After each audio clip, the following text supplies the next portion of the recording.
Video singkat penangkapan maling ponsel di Surabaya sedang menjadi perhatian publik. Si maling ditangkap dalam kondisi memalukan, menghitam berlumur air selokan pada Kamis 25 September 2025. Satu videonya dibagikan oleh akun Instagram @SurabayaKabarMetro. Saksi warga berinisial YS bercerita, si maling dilaporkan mencuri ponsel di kawasan Sukomanunggal. Kepergok korban, si maling yang diduga membawa senjata tajam lantas dikejar-kejar hingga areal Gang Buntu.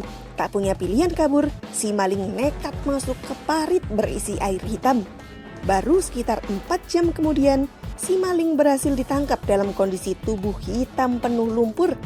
Kanit Reskrim Polsek Sukomanunggal Ibda Eko Yuda Prasetyo mengidentifikasi pelaku berinisial AS, 22 tahun, pemuda asal Gunung Anyar, Surabaya. Rekan malingnya, warga Simokerto berinisial NDB, 29 tahun, dipastikan sudah ditangkap lebih dulu.